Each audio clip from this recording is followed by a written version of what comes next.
আসসালামু আলাইকুম এভরিওয়ান, আশা করি সবাই ভালো আছেন। আজ আমি আপনাদের সাথে শেয়ার করব বেগুন দিয়ে ইলিশ মাছ রান্না রেসিপি। চলুন তাহলে দেখে নিই আমি কিভাবে রান্না করেছি।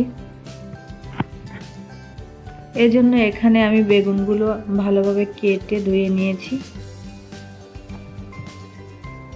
এখানে আমি একটি ইলিশ মাছ নিয়েছি। মাছটা আমি কাটার পরে ভালোভাবে ধুয়ে নিয়েছি। এখন আমি সামান্য পরিমাণে লবণ ও হলুদ দিয়ে মাখিয়ে নিচ্ছি ভাজার জন্য।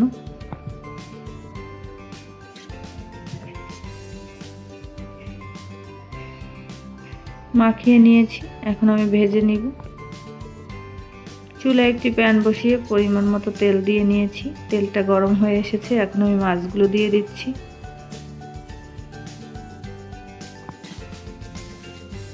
এভাবে করে সবগুলো মাছ দিয়ে দিয়েছি। এখন আমি ভেজে নেব 2 মিনিটের মতো। 2 মিনিট ভাজা হয়ে গিয়েছে, এখন আমি উল্টে নিচ্ছি। এই সেটটা আমি 2 মিনিটের মতো ভেজে নামিয়ে নিব।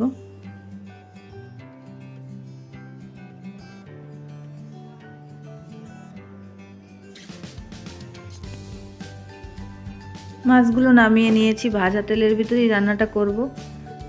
ভাজা তেলের মধ্যে দিয়ে দিচ্ছি পরিমাণ মতো পেঁয়াজ বাটা,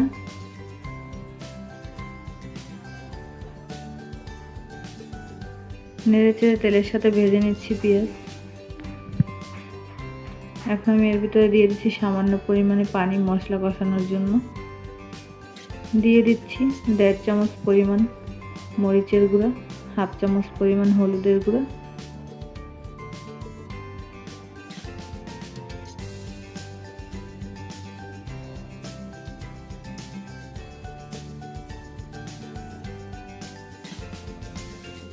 নেড়েচেড়ে মশলাটা কিছুক্ষণ কষিয়ে নিব। দিয়ে দিচ্ছি লবণ স্বাদ মতো। এখন আমি মশলাটা ভালোভাবে 2 থেকে 3 মিনিটের মতো কষিয়ে নিব।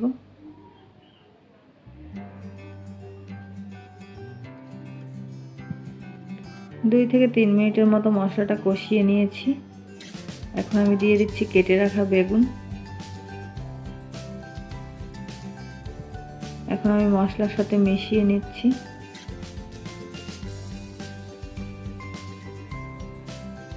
নেড়েচেড়ে মশলার সাথে মিশিয়ে নিয়েছি। এখন আমি ভালোভাবে কষিয়ে নেব 3 থেকে 4 মিনিটের মতো। 3 থেকে 4 মিনিট কষিয়ে নিয়েছি।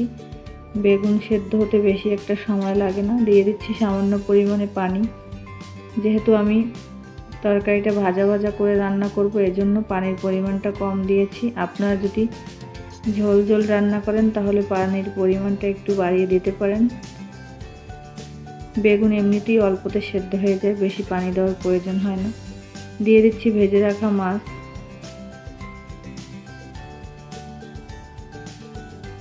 মাছগুলো সব দিয়ে নিয়েছি। এখন আমি ঢাকনা দিয়ে ঢেকে রাখবো 5 থেকে 7 মিনিটের মতো।